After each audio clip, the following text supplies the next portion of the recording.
한번 인사하겠습니다. 다른 사람은 몰라도 하나님은 당신의 마음을 아십니다.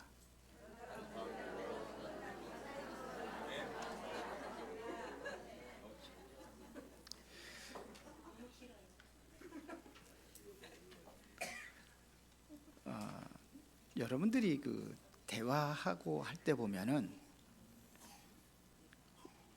마음이 대화가 안 돼요.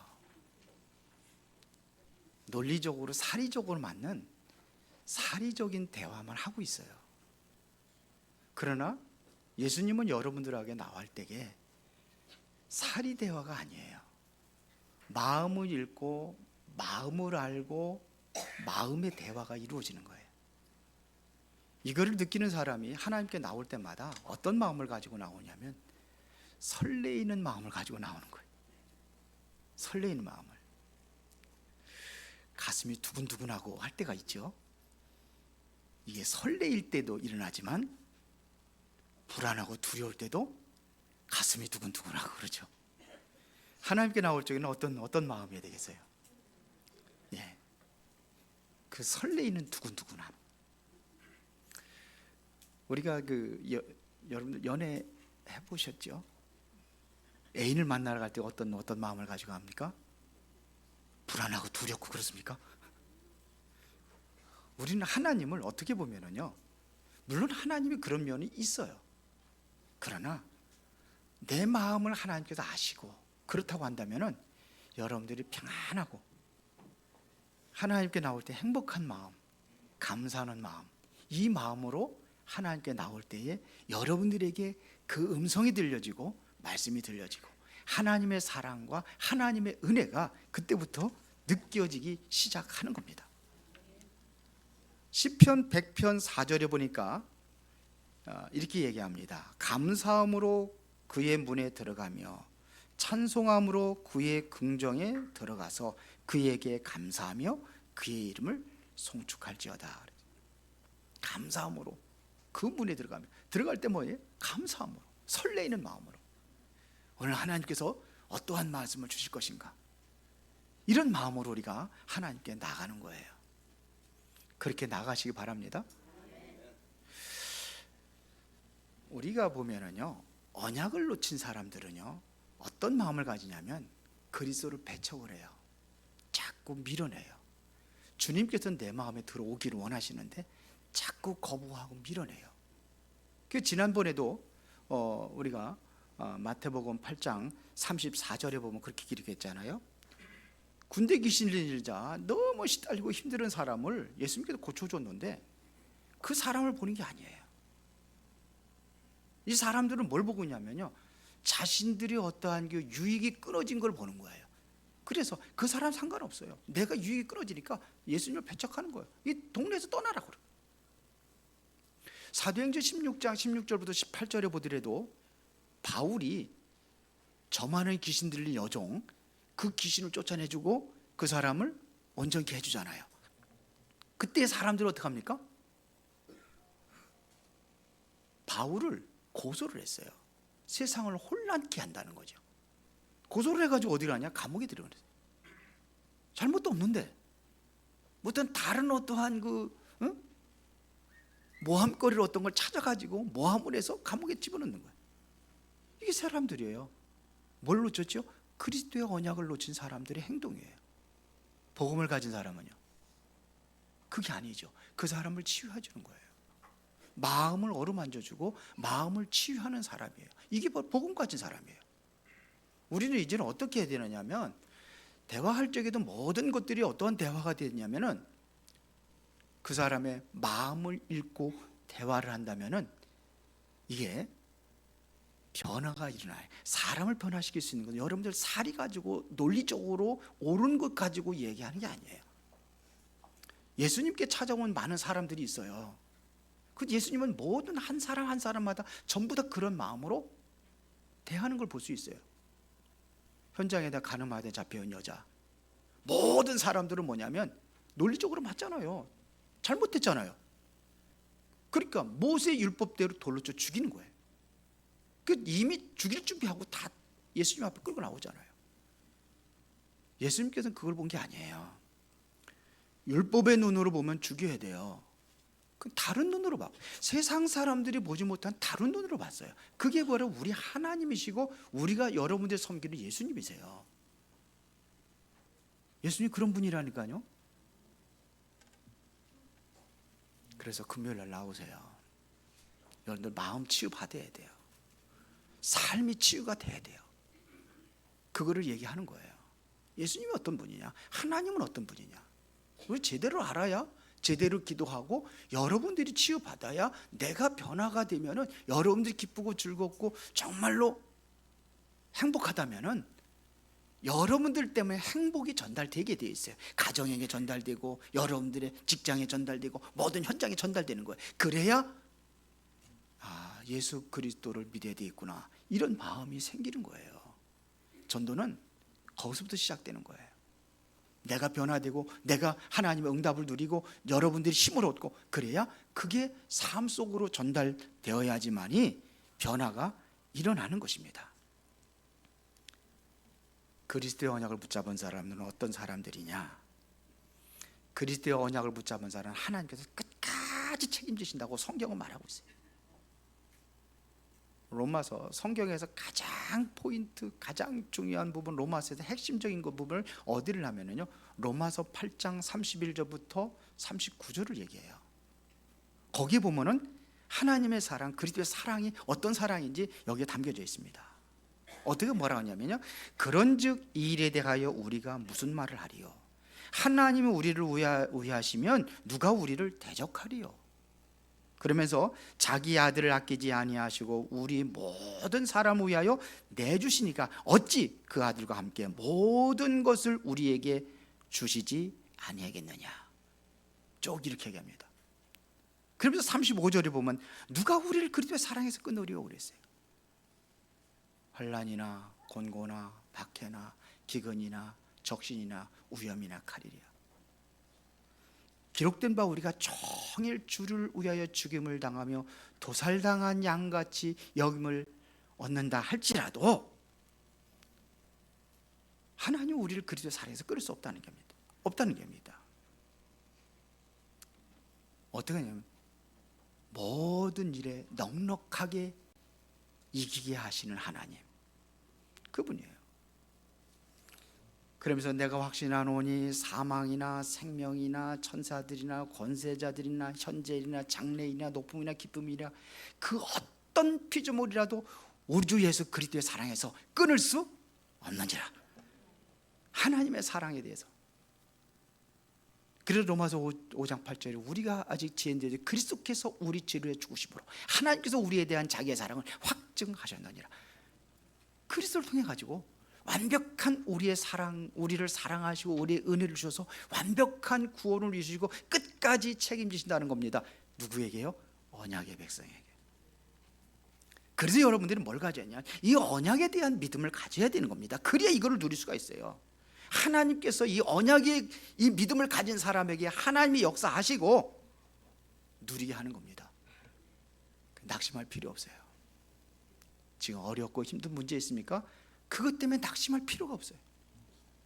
하나님이 죽으셨다면은 내가 낙심하고 고민하고 염려하고 괴로워하고 슬퍼하고 그래야 되지만 하나님은 죽으셨어요? 그러면요, 하나님 살아계십니까? 살아계신 하나님이 우리 아버지가 되신다고 그러잖아요.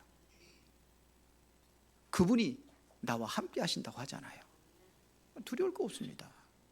내가 누리는 사람이, 내가 정말 누리는 거야. 교회가 어떻게 세상을 살리고 현장을 살리느냐? 여러분들이 누리지 못하는데 뭘 살립니까? 여러분들이 하나님의 은혜를 누리지 못하는데 어떻게 살리겠습니까? 누리는 거예요. 오늘 여러분들이 제목에는 현장 살리는 교회 그랬는데, 여러분들이 진정으로 그리스도가 어떤 분인지 알으면은 내가 먼저 치유받고 내가 먼저 변화가 일어나게 되어 있어요. 이 은혜를 누리시기를 바랍니다. 예수님께서 오늘 병든 자를 치료하시잖아요. 오늘 어떤 사람이었습니까? 이 사람은요? 무슨 사람이라고 했어요? 여기에? 무슨 병 들었어요? 중풍병자. 자기 스스로 움직일 수가 없어요. 중풍병이 들어가지고. 그래서 4명의 친구들이 이 사람을 도와주는 거예요. 뭘 도와줬습니까? 예수님 앞에 나올 수 있도록 그들이 들것에다가 들어서 예수님 앞에 나오는 거예요. 근데 여기 마태복음에는 구체적으로 안 나왔는데 마가복음에 보면은 이 사람이 거동을 못 하는데 예수님 앞에 나갔는데 사람들이 많아가지고, 그래서 어떻게 해요? 지붕으로 올라가서 지붕을 뚫고 예수님 앞으로 그 침상을 내렸다고 그랬어요. 이 네 사람이 도와준 겁니다. 그때 예수님께서 뭐라고, 오늘 2절에 보면 뭐라고 말씀하고 계십니까? 침상에 누운 중풍병자를 사람들이 데리고 오거늘 예수께서 그들의 뭘 보시고? 믿음을 보시고 중풍병자에게 이르되 작은 자여 안심하라 내 죄사함을 받았느니라. 아니, 중풍병자가 되면은 뭐부터 해야 돼요? 병부터 고쳐줘야 되는데 병부터 고쳐준 게 아니라 안심하라 내 죄사함을 받았느니라, 이걸 얘기했습니다. 내 죄사함을 받았느니라. 죄사함을 받았다는 얘기는 하나님만이 죄를 사할 수 있는 거예요. 보좌에 앉으신 그분만이 이 죄를 사할 수 있는 권세가 있는 거예요. 그래서 지금 여기에 보면 서기관들이 얘기하잖아요. 이게 이 신성을 모독하는 사람 아니냐? 어떻게 네가 무슨 뭐 하나님도 아닌데 죄사함을 받았냐, 이 얘기를 하느냐 이거죠. 그것까지 시비 거는 겁니다. 3절에. 그러니까 이것은 바로 본인이 하나님이라는 사실을 증명하는 겁니다. 그리스도, 그분이 바로 그리스도라는 사실을 증명하는 겁니다. 이게 보호자의 축복이 누구한테 임하는 시간이냐? 그 중풍병자에게 임하는 시간이다 이거예요. 이것이 바로 죄를 용서받아서 하나님의 자녀의 신분이 회복되어지는 그 시간이다, 이런 얘기입니다. 그런데 누구의 믿음을 보셨느냐 이거죠. 그들의 믿음을 보시고, 그들의 믿음이라는 건 중풍병자의 믿음이 아니에요. 중풍병자는 한 사람이잖아요. 그들은 누구예요? 친구들의 믿음을 보시고 이 사람이 고침받은 거예요. 내가 올바른 믿음을 가지고 있고 내가 올바른 그러한 하나님의 언약을 잡은 사람이라고 한다면은 나 때문에 많은 사람들에게 영향을 줄 수 있는 게 이게 바로 그리스도인이에요. 그래서 너는 세상의 소금이라고 그랬잖아요. 너는 세상의 빛이라고 그랬잖아요. 내가 빛을 발하면 다른 사람들이 빛 가운데로 오고 구원받고 생명을 얻는다, 이런 얘기예요. 그게 누구의 믿음이 중요합니까? 나의 믿음이에요. 우리 교회의 믿음이에요. 여러분들의 믿음이에요. 이 믿음이 그렇게 되는 거예요. 그래서 제일 중요한 것은 뭐냐면 내가 언약을 확실히 붙잡고 이 믿음 안에 들어가는 것입니다. 그러면 다른 사람들이 구원을 받고 그 사람들이 죄에서, 흑암에서, 지옥 배경에서 완전히 해방되고 그때부터 보호자의 축복이 여러분들을 통해서 임하는 겁니다. 내 남편은 절대로 예수 안 믿을 거라고 옛날에도 그런 사람이 있었어요. 다른 사람은 다 믿어도 우리 남편만큼은 절대로 안 된다. 그건 내가 하나님이요. 그렇죠? 내가 하나님이지. 그 유 목사님도 그랬다고 그러더라고요. 그 이모들이 이제 유 목사님 어머니가 계속 기도하고 그러니까는 그랬잖아요. 안 된다고. 광수만은 안 된다고. 그래도요, 믿음을 가지고 있는 어머니의 기도 속에서 그 사람이 변화가 돼가지고 세계보험 하잖아요. 어거스틴도 마찬가지입니다. 어거스틴도 어머니가 붙잡고 기도하는 거예요. 얼마나 불황자입니까? 어거스틴이요. 아주 못된 놈 중에 못된 놈이었어요. 인신매매하고 막 그랬던 사람이에요. 그런데 그렇게 다 얘기하는 거예요, 주변 사람들이. 어거스틴에 대해서 기도하지 마라. 그런데 그 사람이 변화되니까 어떻게 돼요? 세계를 살리는 사람이 됐잖아요. 이게 우리의 믿음이 언약을 확실히 붙잡고 있다면 지금의 환경과 어떤 문제가 되지 않아요.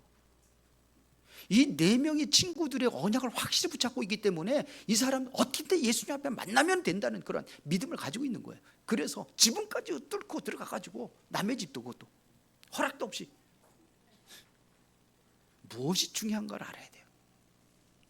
아마 집주인이 아마 그 언약이 없는 사람 같으면은 난리 났겠죠.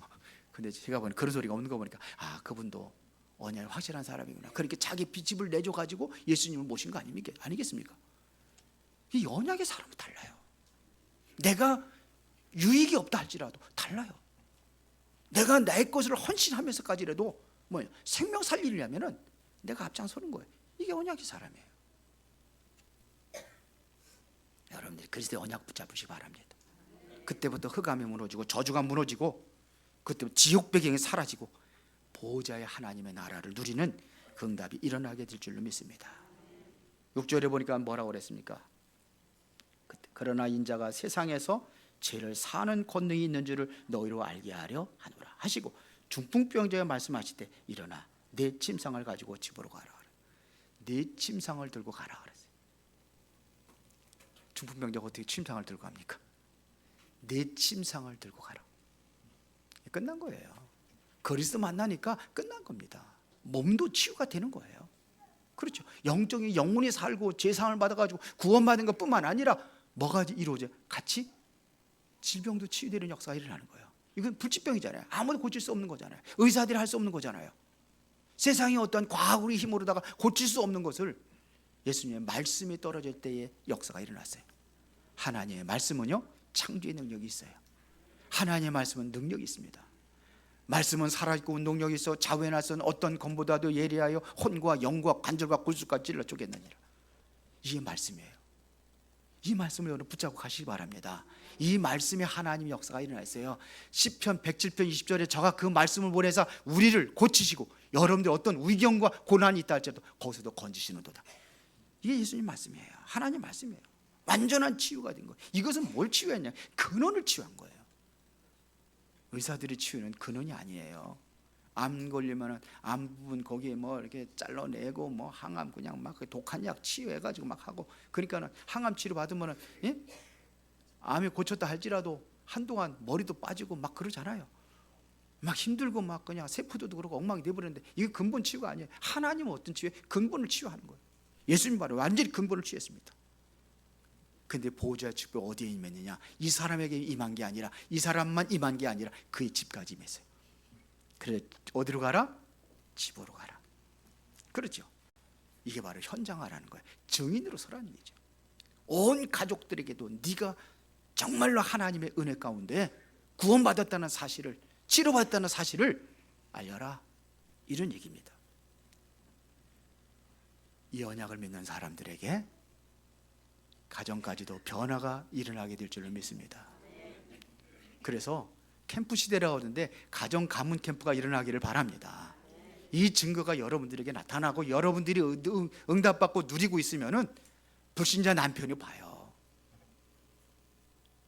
교회 안 나오는 자녀들이 보게 되어 있어요. 달랑 주일날만 딱 나오지 마시고 저녁 예배도 나오시고 특히 금요일 때 금토일 시대 금요일부터 시작이 되는 겁니다. 금요일 날 메시지를 간단하게 제가 살짝 주는 이유가 뭐냐면 왜 연결이 되니까 연결하자는 거예요. 주일하고. 오늘 병든 자가 있으면 치유받는 은혜가 있기를 바랍니다. 그리고 두 번째 죄인을 구원하는 교회가 돼야 돼요. 병든 자를 치유하는 교회. 여러분들이 마음이 열려지고 여러분들의 진정으로 그 마음을 읽을 수 있다고 한다면은 그 사람의 병을 치유할 수 있어요. 마음과 생각의 병을 치유할 수 있어요. 그럼 육신의 병도 치유될 수 있어요. 마음이 평안해야 오는 거죠. 두 번째는 죄인을 구원하는 교회. 예수님께서 부활하신 이후에 제자들에게 주어져 있던 메시지가 무슨 메시지입니까? 마태복음 28장 16절부터 20절까지 모든 족속으로 가서 제자를 삼아라. 아버지와 아들과 성령의 이름을 세례를 베풀고 내가 너에게 분부한 모든 것을 가르쳐 지키게 하라. 이것은 무슨 얘기예요? 생명 살리라는 얘기죠. 그렇죠. 보내지 않으면 어찌 말하리요. 그렇죠. 듣지 않으면 어찌 믿으리요. 듣지 않으면 어떻게 믿겠습니까? 뭔가 좀 누가 전하는 사람이 있어야 그 사람이 믿고 구원에 이를 거 아닙니까? 그때 예수님께서 하늘과 땅의 모든 권세를 가지고 함께 하시겠다고 마태복음에 약속을 하셨습니다. 마가복음 16장 15절부터 20절에 보니까는 많은 사람들이 병들고 고통당하고 있고 귀신 들려가 시달리고 있으니까는 그 능력을 주시면서 가라고 한 겁니다. 온 천하의 만민에게 복음을 전파하라. 내 이름으로 귀신을 쫓아내며 새 방언을 말하며 무슨 독을 마실지는 해를 받지 아니하며 그러면서 병든 사람에게 손 얹은 나으리라. 치유의 권세와 능력을 주시고 함께 하겠다는 겁니다. 얘기입니다. 그 20절에 주께서 함께 역사하사 그 다른 표적으로 하나님의 말씀을 확실히 증언하였느니라. 그렇게 돼 있잖아요. 함께 한다는 약속이에요. 여러분들이 어디를 가든지 주님은 함께 하시는 줄 믿습니다. 누구보다도 다른 사람들은 다 모른다 할지라도 여러분들의 마음과 생각 깊은 곳까지 알고 계시고 여러분들의 상처까지 알고 계신 그 하나님께서 함께 하신다고 약속하셨습니다. 여러분들 한 번도 마음 치유 받아본 적이 없어요. 한 번도. 금요일날 얘기해 보니까 다 한 번도 안 해봤죠. 마음에는 화가 지금 팍 끓고 있는데 한 번도 그거를 치료받은 적이 없다고 그러더라고요. 치유받으셔야 돼요. 그것부터. 그래서 완전히 어떤 분은 완전히 숫덩이가 되어버렸다고 그러는데 치유받으셔야 돼요. 그것을 치유할 수 있는 분은 오직 유일하신 여러분들의 상담자가 되신 예수 그리스도, 그분만이 여러분들을 치유할 수가 있습니다. 그렇죠? 그분만이 할 수 있어요. 그리스도 안에 복음 안에 감추어진 이 축복을 누가 발견할 수 있느냐? 바로 그리스도와 참된 교제와 깊은 관계 속에 있는 사람이 이거를 발견할 수 있는 거예요. 어마어마한 것이 마태복음 13장이 전부 다 그 얘기 아닙니까? 밭에 감추어져 있는 보화, 쓸모없는 밭 같이 됐는데 거기 뭐가 있어요? 보화가 들어있다. 그 얘기 아닙니까? 씨를 뿌리러 가는데 농부가 씨를 뿌리러 가는데 어디에다 뿌려져야 돼요? 옥토밭에 뿌려진 건 30배, 60배, 100배의 결실을 맺는다고 그러잖아요. 어디에서? 복음 안에서 우리가 누려야 될 축복과 응답인 줄 믿습니다. 그걸 누리는 거예요. 예수님께서 제일 먼저 하신 일이 뭔지 아십니까? 죄인을 구원하는 일이었어요. 예수님께서 누구를 찾아가셨느냐? 많은 병든 자들도 찾아가셨지만 정말로 세상 사람들이 전혀 관심 없이 세상 사람들이 배척하고 미워하고 했던 그 사람들을 찾아가셨다는 사실을 여러분들 기억하시기 바랍니다. 마태가 어떤 사람인지 알아요? 사람이 제일 싫어하는 사람이 어떤 사람인지 아세요?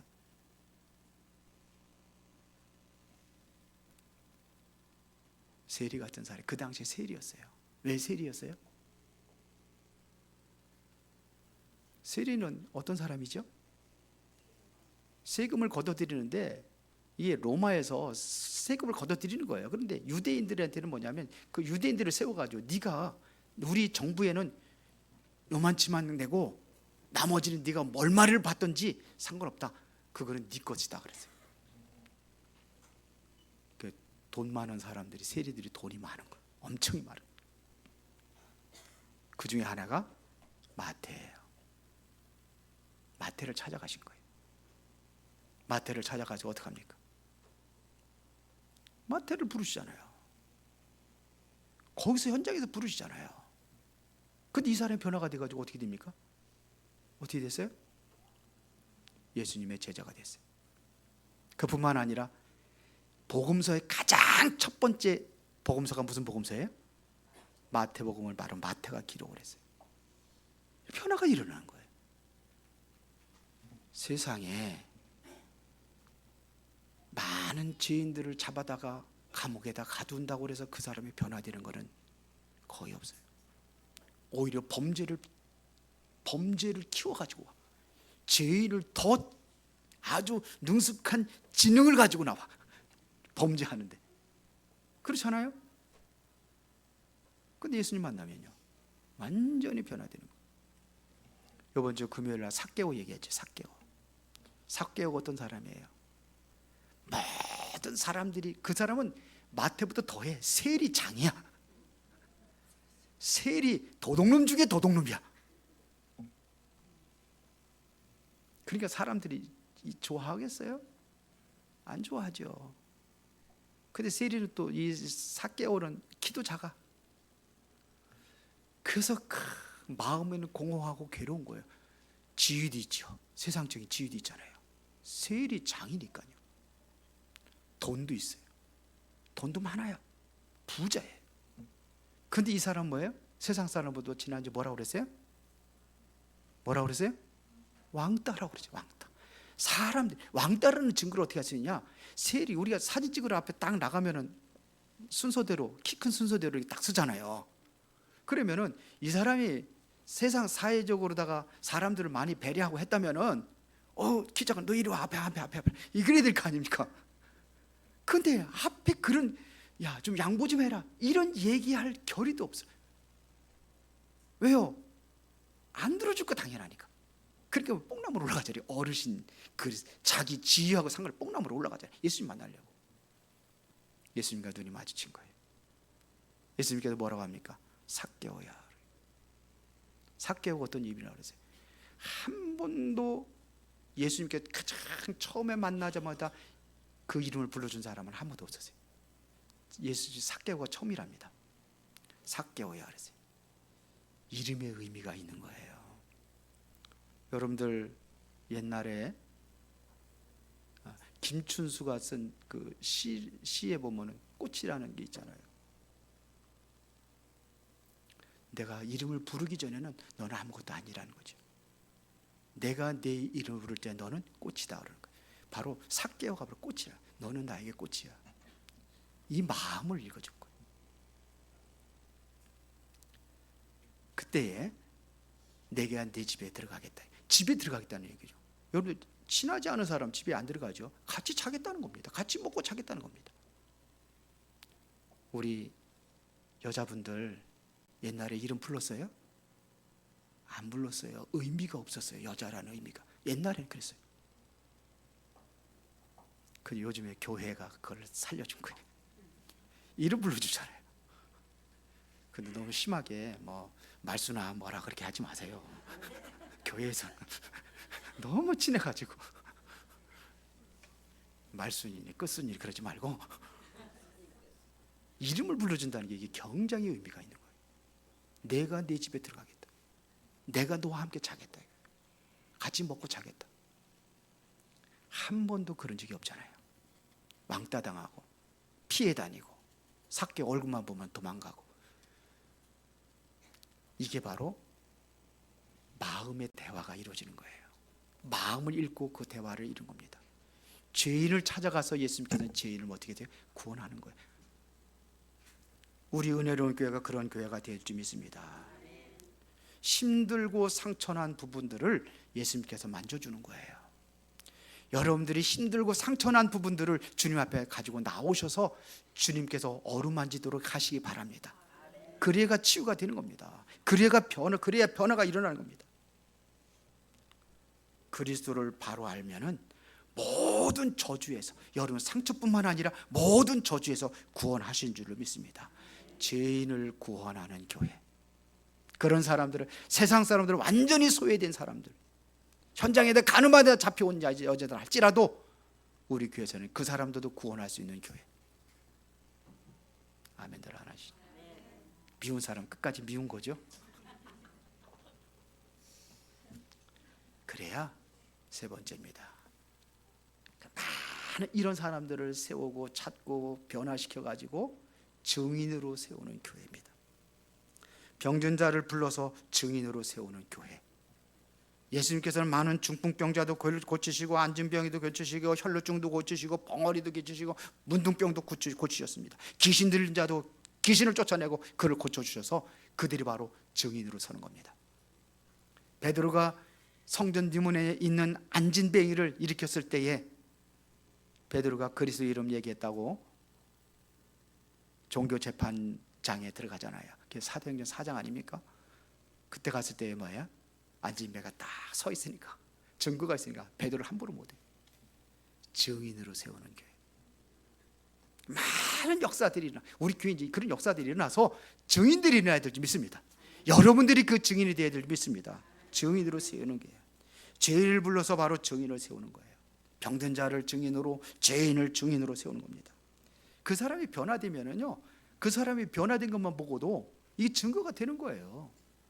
죄인이 회개와 가지고 정말 그 사람이 변화가 됐다 그러면은 과거를 묻지 않는 거예요. 예수님 과거 묻습니까? 과거 묻지 않습니다. 그래서 마태의 집에서 잔치를 하는 거예요. 마태가 불러가지고 마태의 집에 잔치를 했다니까요.